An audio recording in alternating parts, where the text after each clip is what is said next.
Howdy, I'm Nate, and in today's video I'm going to be making an authentic World War II US Navy hammock clew.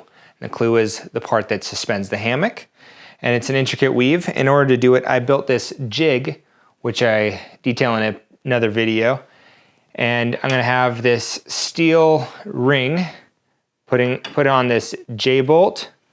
I have 50 feet of nylon rope, and I have a dowel rod to work as a traveler to help with the weaving.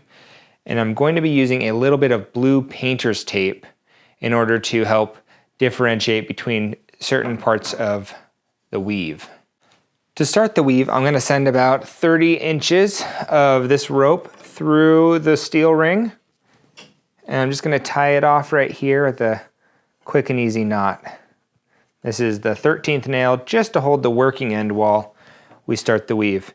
And we're going to start by looping it around the number 1 nail on this side, sending a bite through and pulling that bite down to the number 2 nail, wrapping around number 3 nail, another bite through down to the number 4 nail.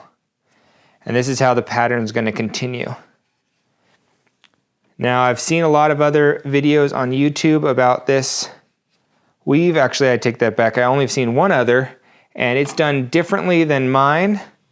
This is a reproduction of my grandfather's Clew, who served in World War II in the Navy, and he had a hammock issued to him.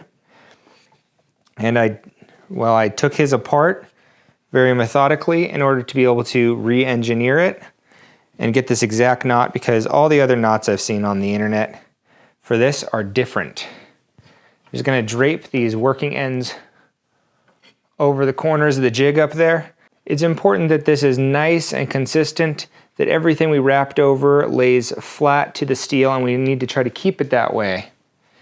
As you can see, we can pull 2 between each set of 2, and that's consistent all the way through without any kind of crisscrossing.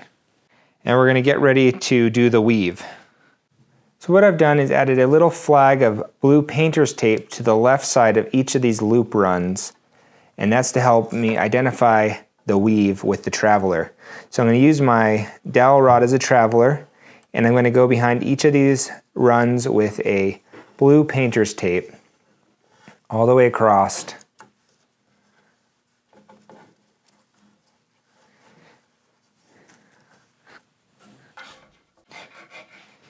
And we're going to take this working end and we're going to stick it through the opening here that is open from our traveler.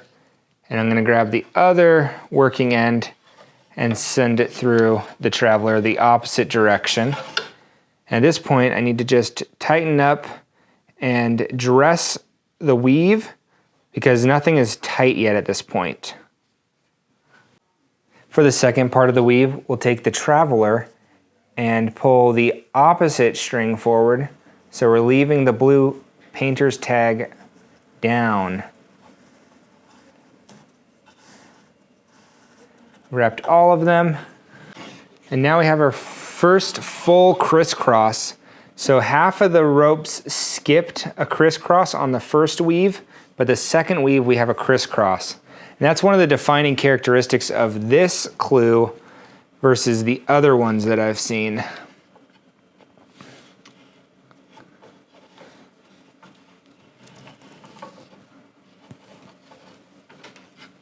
Pull this traveler out and do a little bit of dressing.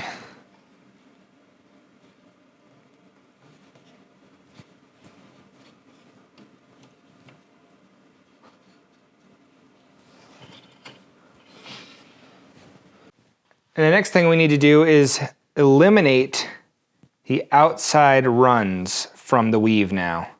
So I'm going to take the working ends, I'm just going to pull it through, and I'm going to pull one through, just like that. So that way they're no longer going to be weaved through these external runs.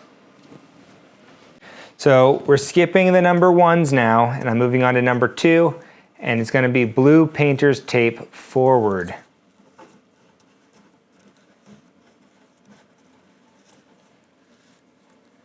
And skipping number 1 on the other side as well.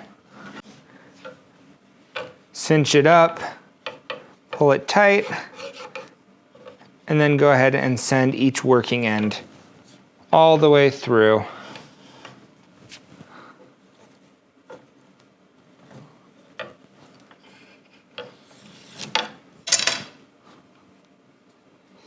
And now we're going to eliminate the next string.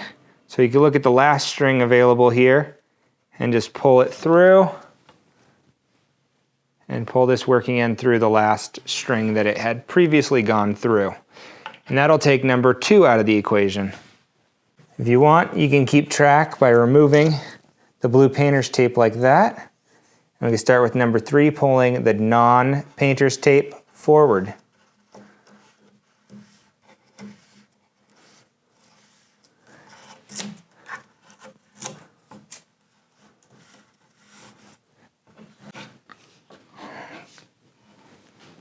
Sending it working end through the traveler openings.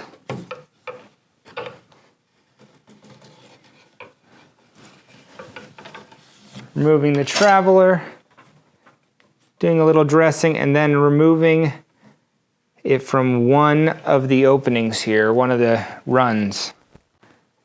Let's see, this one. So now we've eliminated the 3 outside ones. So numbers 1, 2, and 3. This time we'll start on number 4 and pull the blue painter's tape forward. Skipping the 1, 2, 3 on the other side and sending our working ends through.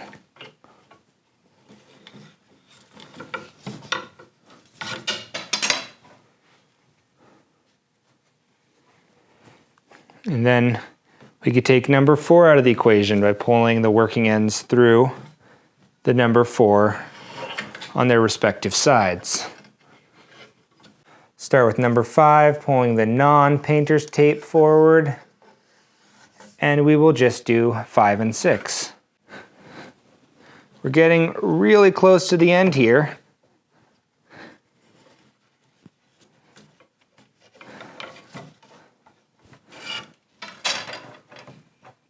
Okay, and there we have it. We could remove 5 and 6 from the equation, just like we have, or 5 from the equation from both sides.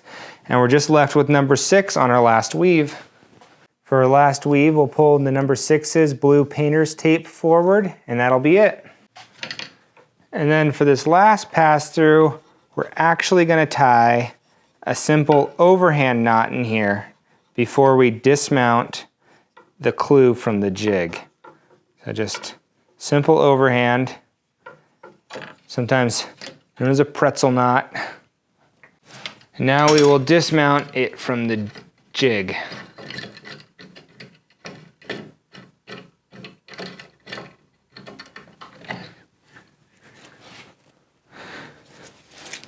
The clew on the workbench, I want to move all the loops except the number 6 out of the way. Here I have the number 6 loops and the working ends, and I have those open. And right here between the number 6's, I have my overhand knot, and now I need to turn that into a square knot. So by doing that, because this is a nylon rope, I'm going to use my soldering gun with cutter attachment to fuse the square knot by cutting off the ends and melting it to itself. This will prevent this knot from ever coming undone. If you're doing this with a natural fiber rope, then you'll need to whip the ends and then whip the square knot closed. You can use a needle and thread to do that as well. Well, there you have it, a side-by-side comparison with my grandfather's original Clew and my Clew. What makes this Clew design different from others is that this first line where every other line skips over it and doesn't crisscross until the second weave. I hope you enjoyed this video. If you did, please consider subscribing. Until next time, my friends. Bye.